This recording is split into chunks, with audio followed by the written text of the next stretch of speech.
El Evangelio según San Juan, capítulo 9, versículo 1.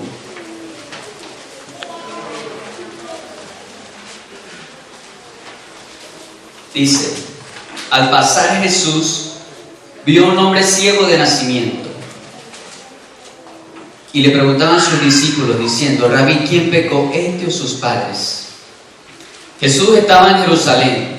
Cuando estaba saliendo, se topa con un hombre ciego de nacimiento. Ahora yo pregunto, ¿esto fue casualidad? ¿Fue casualidad? ¿Sí o no? ¿No? ¿Quiénes dicen que sí? La verdad es que no fue casualidad. Queridos hermanos, y esto me hace recordar una historia, un testimonio que escuché allá en Caracas, en una iglesia grande, la iglesia de la Concordia, está cerca del centro de Caracas. La hermana decía que había estado orando a Dios durante una semana porque se le había acabado el aceite en su casa.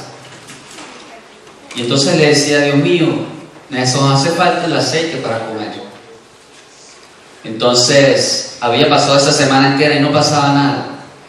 Y el sábado que ella decidió ir a la iglesia, le tocaba abrir la iglesia, o sea que tenía que llegar temprano. Entonces fue a meterse en el metro de Caracas, pero resulta que recientemente se había suicidado alguien, se había lanzado a los andenes. Así que eso había retrasado los trenes. Y ella entonces le reclamó a Dios y le dijo: oye, Señor, no contesta mis oraciones. Te pido que me ayudes a llegar temprano a la iglesia porque tengo que abrirla y mira lo que pasa. Ya estaba ella como estresada, así que se fue, salió del tren a buscar una buseta. Pero los buses se tardan demasiado en llegar por el tráfico. Entonces, donde ella estaba parada esperando el bus, pasaba tiempo, pasaban minutos y nada que pasaba. Y ella solo pensaba en por qué Dios permitía que eso pasara.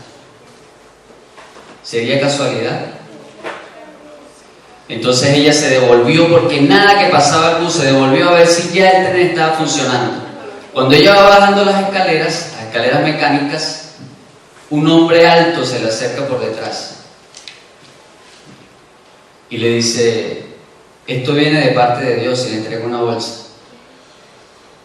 Y adivinen, hermanos, ¿qué tenía la bolsa? El aceite. Y ella se dio de cuenta de que nada pasa por casualidad. Y ella está diciendo a la iglesia: yo no sé quién era él, hermana, pero yo creo que era un ángel. No sabemos si era un ángel, pero sabemos que obró Dios en esa persona. Entonces Dios nunca deja que pase algo en esta vida por casualidad. Si tienes un día malo, no dejes de confiar en Dios, porque nada es casualidad. Luego viene la bendición. Y dice Mateo capítulo 10, versículo 30.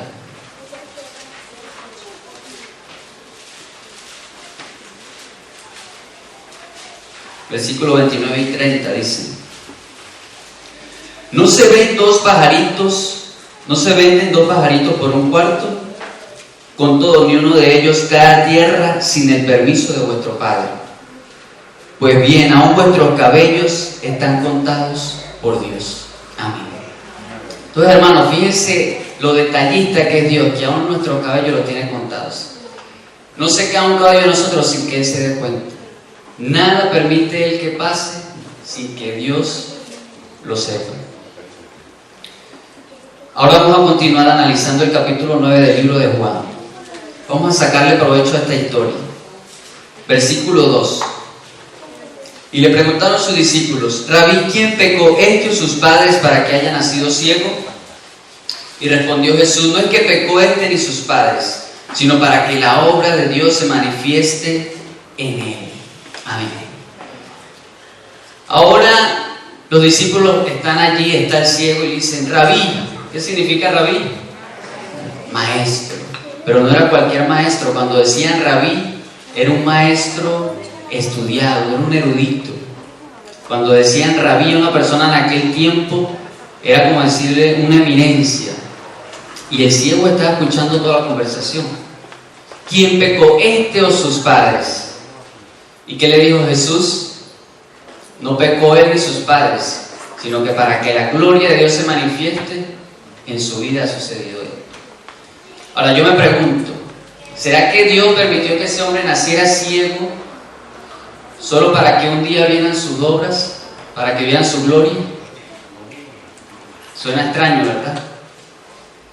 ¿Será que Dios dejó que ese hombre no pudiera ver en toda una vida, en todos sus años, solo para que un día puedan ver su gloria? Vamos a leer nuevamente el versículo 3. Dice: no es que pecó este ni sus padres, sino para que las obras de Dios se manifiesten en él. Hermanos, ¿en qué idioma se escribió el Nuevo Testamento? En griego, ¿cierto? Y hay algo muy particular cuando uno traduce un texto, y es que, por ejemplo, una expresión no se puede traducir. Si yo voy a traducir al inglés, haya la vida, cuando una persona que es inglés lo lee, va a decir, ¿pero qué es esto? Va a decir, bueno, haya la vida, está bien que haya la vida, pero ¿por qué dice eso? Pero no sabe que es una expresión, ¿cierto? O traducir al inglés la palabra campo. Cuando uno dice campo, ¿qué significa campo? Puedo estar hablando de cualquier cantidad de cosas, un campo de fútbol, un campo de básquet, un campo de concentración. Puede referirse a muchas cosas. Así que para saber cómo traducir correctamente el texto, hay que conocer el contexto. Si yo veo que él está hablando de agricultura y me dice la palabra campo, es un campo, o sea, un terreno.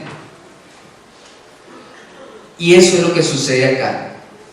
En el versículo 3, cuando se menciona sino para que las obras, sino para que, en griego es igna, una sola palabra, igna, y puede traducirse para que, sin embargo, a pesar de, puede traducirse de varias maneras. Y para conocer la manera correcta hay que conocer el contexto. Y nosotros estuvimos analizando esta mañana el conflicto cósmico entre el bien y el mal, la lucha entre Cristo y Satanás. Y sabemos que el pecado inició en la tierra, ¿por qué? Porque Satanás engañó a Adán y a Eva. Desde ese momento, hablaba el pastor también anoche acerca de esto, ese mismo día murió la naturaleza perfecta que tenía la humanidad. Y la naturaleza se volvió una naturaleza deteriorada por el pecado. Por culpa de ese pecado, de esa naturaleza deteriorada, fue que este hombre nació así. No fue que pecó su padre, no fue que pecó él. Él nació por lo que pasó aquel día, cuando Adán y Eva fueron engañados por Satanás. Entró el pecado, entró una naturaleza deteriorada. Y cada año que pasa se va deteriorando más, aparecen nuevas enfermedades, el SIDA, el cáncer. Entonces, queridos hermanos, la traducción correcta acá, dicen algunos eruditos, que debería ser a pesar de. A pesar de que ese hombre había nacido así, Dios iba a manifestar las obras de su vida. A pesar del problema que tú tengas, de las oraciones que le haces a Dios, Dios puede manifestar su gloria en tu vida. Y el que estemos aquí esta mañana no es casualidad. Dice el versículo 4: me es necesario hacer las obras del que me envió mientras dura el día. La noche viene cuando nadie puede trabajar. Me gusta un texto en Santiago capítulo 4 que dice que nosotros somos como un vapor. ¿Qué pasa con el vapor? Dice, el hombre no sabe lo que pasará el día de mañana, porque su vida es como un vapor. Es decir, que nosotros podemos vivir, estar vivos en este momento y luego mañana no sabemos. Y uno le pregunta a los ancianos, a la gente que tiene la edad avanzada, ¿cómo fue su vida? ¿Cómo siente usted que pasó el tiempo desde que era joven, desde que era niño hasta ahora?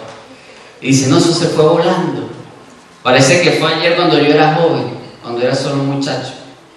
Y es que la vida de uno es como un vapor. Por eso es que Dios nos aconseja vivir cada día como si fuera el último. Es decir, aprovechar cada día al máximo. Eso es lo que nos aconseja Dios. Y hay una historia que me impacta mucho, y es la de Pedro Baldo. ¿Ustedes conocen a Pedro Baldo? ¿Han escuchado de él? Sí, ¿verdad? Pedro Baldo fue uno de los precursores de la Reforma Protestante. Y él era un hombre muy rico. Él vivió la mayor parte de su vida en Lyon, Francia. Entonces, un día estaba él conversando con un amigo íntimo de él. Y mientras estaban conversando, ese amigo murió. Murió repentinamente. Y eso impactó tanto a Pedro, que dijo, si yo puedo morir en cualquier momento, ¿qué debo hacer para salvarme? Porque si me muero en cualquier momento y no me pongo a cuentas con Dios, me voy para el infierno. Eso era lo que enseñaba en su tiempo la Iglesia Católica. Entonces, Pedro fue a donde estaba el arzobispo de la Iglesia Católica. Pedro vivió entre el año 1140 y 1217. Entonces, ese fue en 1173, fue a hablar con el arzobispo y le dijo, Señor, ¿qué haré para ser salvo? Y le citó lo que dice el Evangelio de Mateo, capítulo 19, versículo 21. ¿Se acuerdan de lo que dice allí? Las palabras del joven rico. Le dice a Jesús, Señor, ¿qué haré para ser salvo? ¿Qué le dijo Jesús? Guarda los mandamientos, ¿verdad? Señor, pero yo lo he guardado en mi juventud. Entonces, ¿qué le dijo? Ve y vende todo lo que tienes y dáselo a los pobres. Entonces se cree que este arzobispo se lo dijo a Pedro Baldo de manera sarcástica, porque Pedro era uno de los hombres más ricos de León en ese momento. Pero Pedro escuchó esa palabra de las Sagradas Escrituras y dice que él lo tomó como algo literal, como si Dios mismo le estuviera hablando. O sea, él creyó en lo que dice acá. Y entonces agarró todo lo que tenía y lo vendió. La mitad se lo dio a los pobres, se lo dio en verduras, en alimentos, para su... Así que de esta manera ellos promovieron su ministerio. Pero fíjense que en 1179 el arzobispo de esa ciudad de Lyon lo llamó. Le dijo, mira Pedro, tú no puedes seguir haciendo lo que estás haciendo. Tú no puedes ofrecer la Biblia así, esto está mal. Así que vas a ser excomulgado. Pero Pedro apeló al Papa, Alejandro III, y dijo, yo quiero hablar con el Papa. Y se lo permitieron. Así que fue y se presentó con el Papa. Y el Papa lo veía a él con un potencial de hacer un monasterio, de ser un líder de la Iglesia Católica. Así que él quería convencerlo para que él cambiara de idea. Pero no funcionó. Porque Pedro siguió vendiendo y promoviendo el mensaje de salvación. Así que, hermanos, en 1183 Pedro lo excomulgaron a él y a los pobres de Lyon y empezaron a ser perseguidos, castigados. Por eso se expandieron por casi toda Europa y tuvieron en Suiza casi 80.000 miembros que aceptaron la verdad de Cristo. Entonces, queridos hermanos, esta historia es apasionante porque Jesucristo dice acá, la noche viene cuando nadie puede trabajar. Este es el día cuando nosotros debemos ser luz del mundo. Pedro Baldo es un ejemplo para mí. ¿Cómo es que ese hombre, siendo rico, se hizo pobre para enriquecer a las personas que no conocían a Cristo? Dice Apocalipsis capítulo 2.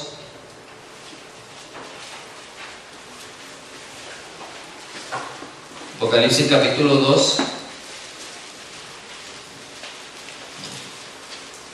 Versículo 9. El mensaje a la iglesia de Esmirna. Dice Jesús, yo conozco tus obras, tu tribulación, tu pobreza, aunque eres rico, y la blasfemia de los que dicen ser judíos y no lo son, sino que son sinagoga de Satanás.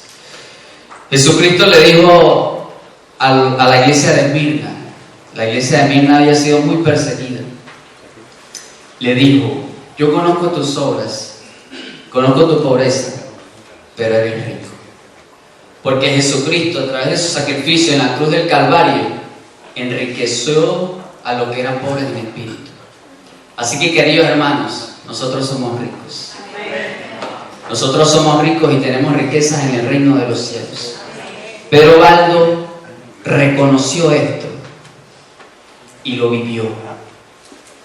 Él vivió lo que dice la palabra de Dios. Dijo, yo me voy a hacer riquezas en el cielo, porque allá no hay ladrones, porque allá las cosas no se pudren, sino que son eternas. Y nuestra vida acá es como un viento. Nuestra vida acá es como un vapor que en un momento está y luego se desvanece. Entonces, hermanos, vamos a continuar en Juan 9, versículo 6. Hemos estado sacando algunos principios importantes. Primero, que nada pasa por casualidad.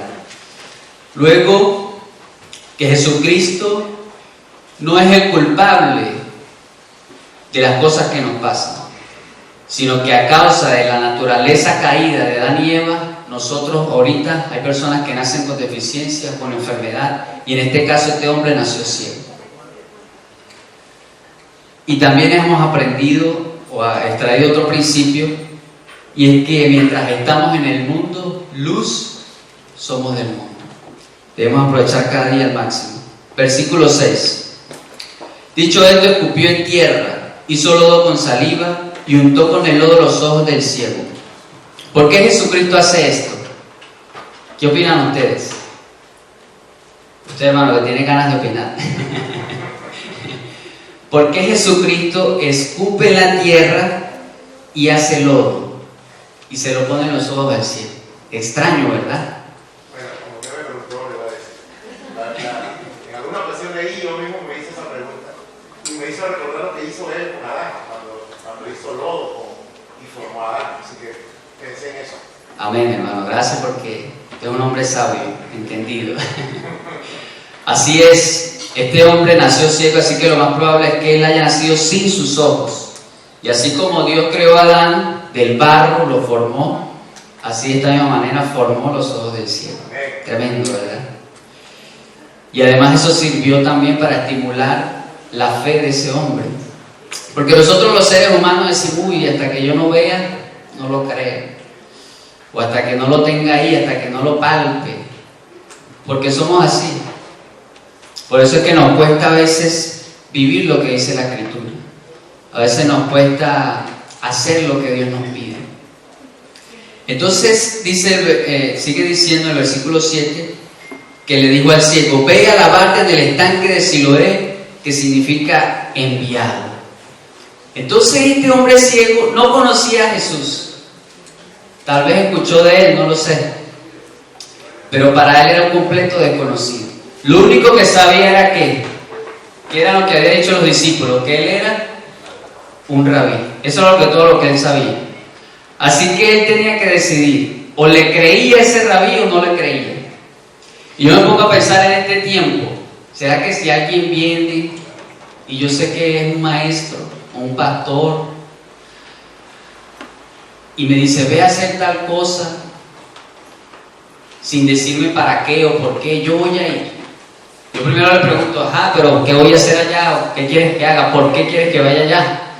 Pero este hombre ciego le hizo una pregunta. No. Jesús le dijo, ve y lávate en el estanque de Siloé, pero no le dijo para qué. Si él iba, oye, tenía que poner su confianza en él, ¿verdad? Y yo me pregunto hoy en día, y le pregunto a ustedes, ¿ustedes pondrían su confianza en Jesús? Si Dios les pide algo extraño, como ir a lavarse en un río, a bañarse, ustedes lo harían, sin decirle por qué. Eso es lo que estaba haciendo en esta ocasión. Le dijo, ve y lávate en el estanque de Siloé. Así que este hombre decidió obedecer por fe. Obedecer por fe.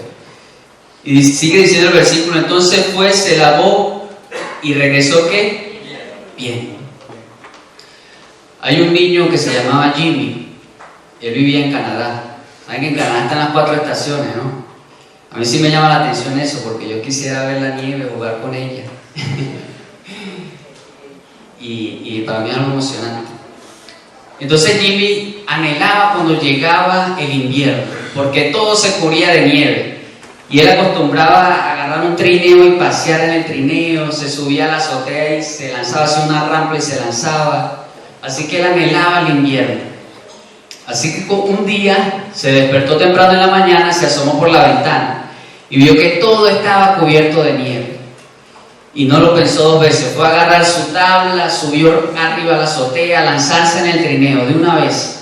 Pero la mamá sale y cuando lo ve allí dice: Jimmy, acuéstate, acuéstate, Jimmy.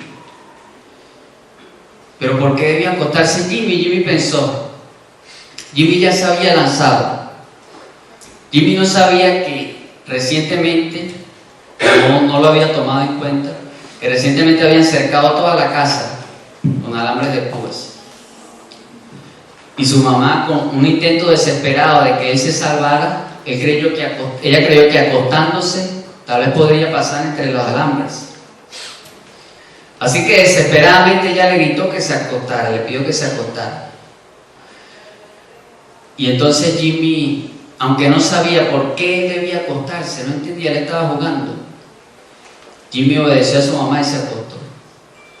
Y por la misericordia de Dios, Jimmy pasó entre los alambres y solo tuvo algunos rasguños. Entonces, queridos hermanos, a veces Dios nos pide cosas que no entendemos. A veces los padres nos piden cosas que no entendemos.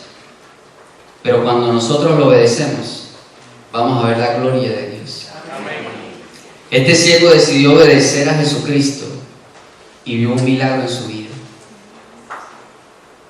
Cuando yo decidí irme a estudiar teología, yo era muy materialista. Yo soy de la capital, de Caracas. Yo ya estaba con mi esposa, el niño tenía 3 meses. Yo decía, Dios mío, si yo me voy de aquí a Nirgua, que es donde está la universidad, es un pueblito, ¿de qué voy a vivir yo allá? ¿Qué voy a comer? ¿Qué voy a trabajar? Si eso es un pueblo, allá la economía no está tan desarrollada como en la ciudad. Pero el Señor me confrontó un día y me dijo, mira, tú no tienes fe.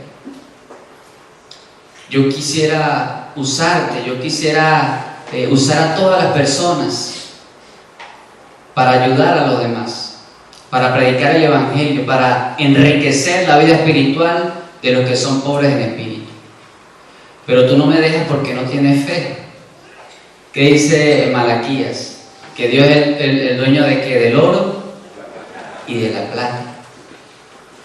En Salmos dice, no se ha visto justo ni su descendencia que mendigue pan. Me decía, oye, ¿tú no crees en esto? ¿No crees que si vas a Nirgua yo te puedo sostener? ¿Tú no lo crees? ¿No crees que yo tengo el poder para hacerlo? Y entonces, un día me desperté llorando y le dije a mi esposa, yo no tengo fe. Dios me está llamando, pero yo lo he rechazado. Porque pongo excusas, ¿no? ¿Que quién me va a sostener allá? Entonces, le dije a mi esposa, yo me voy a estudiar teología. Y ella me apoyó y nos fuimos a estudiar teología, hermanos. Y aunque al principio fue difícil, fue duro, ya estamos en el 7º semestre de teología. Y yo le doy la gloria a Dios porque cada día que pasa allá, nosotros vemos su gloria. Cuando las cosas parecen más difíciles, de repente llegan abastos de personas, llegan donaciones y allá entre todos nos ayudamos. Así que por eso les decía al principio que yo miraba mucho a Pedro Baldo, un hombre que lo dejó todo por seguir a Cristo. Porque cuando nosotros decimos seguir a Cristo, Él nos hace a las personas más felices. No sabes cuánto gozo uno siente cuando uno cree que es útil para Dios. Cuando una persona reconoce sus errores y decide entregarle su vida a Cristo, para nosotros es lo más gratificante. Queridos hermanos, dice el versículo 8: por eso los vecinos y los que antes le habían visto que era ciego decían, ¿no es este el que se sentaba y mendigaba? Unos decían, él es. Otros, a él se parece. Y él decía, yo soy. Yo tenía un tío que se llama Félix. Y desde que yo nací, desde que yo era un niño, mi tío tenía un problema con el alcohol. Todos los días bebía, todos los días se embriagaba. Y no solo tenía ese problema, sino que no le gustaba bañarse, imagínense. Así que estar al lado de mi tío era todo un reto, porque olía muy mal. A veces cuando mi papá le gustaba mucho echar broma, ¿no? todavía le gusta. Y cuando yo no me bañaba me decía, ¿te pareces a Félix, a tu tío Félix? Y entonces yo, no, me iba a bañar. Entonces, queridos hermanos, mi tío bebía demasiado. Él era el hermano de mi abuela materna. Entonces, mi abuelo oraba todos los días por ese hombre, por mi tío Félix. Y oraba y le clamaba a Dios y le reclamaba las promesas. La promesa que dice, cree y serás salvo tú y tu casa. Y entonces pasaban los meses, pasaban los años, pero mi tío no cambiaba, él seguía igual. Pasaron 12 años, hermanos. Y entonces hicieron una conferencia por la casa y enseñaron lo que dice Jeremías 18, que nosotros somos vasijas de barro. Le dijo al pueblo de Israel, yo soy el alfarero y ustedes son vasijas de barro. ¿No crees tú, pueblo de Israel, que así como el alfarero moldea la vasija, yo puedo moldearlos a ustedes? Yo puedo transformarlos, yo puedo cambiar su carácter. Porque el pueblo de Israel estaba haciendo las cosas mal. Había caído en apostasía. Habían estado adorando a otros dioses. Y sin embargo Dios les estaba diciendo, yo los puedo cambiar. Se habían vuelto malos, se habían olvidado de Dios conociendo la verdad. Y sin embargo Dios les decía, yo los puedo transformar. Y entonces mi tío comprendió que él era una vasija de barro y que Dios lo podía cambiar, que Dios podía solucionar su problema, que Dios podía ayudarlo a dejar el alcohol. Entonces, al final de la campaña hicieron un llamado. ¿Y quién decide entregarle su vida a Jesús? Dios tiene el poder de transformar tu vida, de cambiar los defectos que tú tienes, de hacer una nueva persona, solo si crees en Él. Entonces mi tío, así como ese hombre ciego, se levantó y pasó al frente. Y ese día se bautizó. Y desde ese día nunca más probó una gota de alcohol. Y se bañaba. Y todas las personas que lo veían, así como veían acá al hombre ciego, ese no era el que estaba ciego y no veía. La gente decía, ese no es Félix, el que estaba ciego, que no veía más allá del alcohol. Ese es Félix. Hasta la misma familia decía, no lo puedo creer. Ahora sí nos daba gozo estar con nuestro tío, con Félix. Y ese es el milagro que Dios hace. Para Dios no es difícil que los ciegos vean, que los sordos oigan, restaurarle la salud a una persona, que los paralíticos se levanten. Lo más difícil para Dios es transformar a una persona. Porque las personas generalmente somos orgullosas. Decimos, no, las cosas son como yo digo. Pero cuando nosotros decimos hacer las cosas como dicen acá en la Biblia, como dice la palabra de Dios, nosotros vamos a ser los más bendecidos. Y eso lo entendió mi tío. Por eso es que para Dios lo más difícil es transformar a una persona, porque necesita que uno se lo permita. Él no nos va a obligar, necesita que tú se lo permitas. Entonces, querido hermano, querida hermana, yo quiero hacer un llamado muy especial esta noche, porque sabemos que estamos aquí no por casualidad, ¿cierto? Entonces, Dios quiere hacer un cambio en tu vida. Hay hermanos que a veces tenemos defectos, cositas que debemos mejorar, pero Dios lo puede hacer. Hay personas que nos visitan en esta noche y tal vez han pensado desde esta mañana, disculpen. Era para ver si estaban pendientes. Hay personas que nos visitan en esta mañana y yo quiero hacerle un llamado. Así como Jesús le hizo un llamado a este ciego, así como Jesús le hizo un llamado a mi tío, así como esa madre le hizo un llamado a su hijo para salvarlo, Dios quiere salvarte. Dios te dice, hijo mío, escúchame, no vayas por ahí, atiende a mi llamado. Yo quiero invitar a esas personas que nos visitan, que quieren atender al llamado de Jesús, que les gustaría entregarle su vida, pasar aquí al frente para orar por ellos, o que se pongan de pie, o que levanten su mano allí donde están, levanten su mano a las personas que nos visitan. que le gustaría entregarle su vida a Jesús. Amén. Gloria a Dios. ¿Pueden ponerse de pie? Vamos a orar. Quiero orar especialmente por ustedes, porque Dios murió en la cruz, hizo sacrificio para salvarlos. Vamos a acompañarlos todos de pie, vamos a orar. Oremos. Padre Santo, que tu morada está en la altura de los cielos, tú nos has permitido aprender o recordar estos principios maravillosos de tu palabra.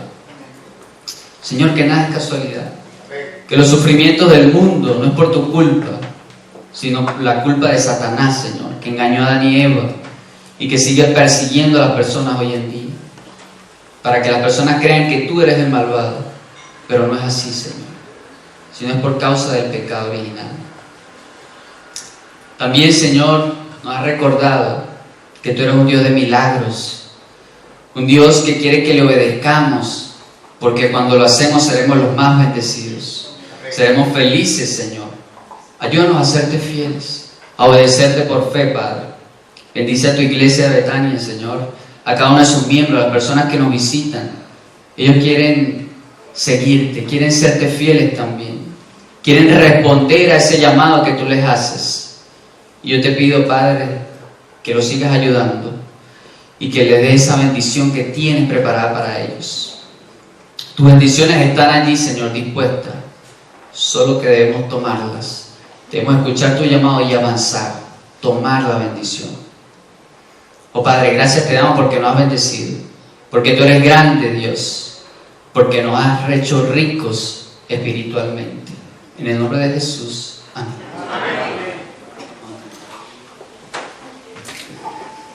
Damos muchas gracias a Dios. Hoy ha sido un día glorioso.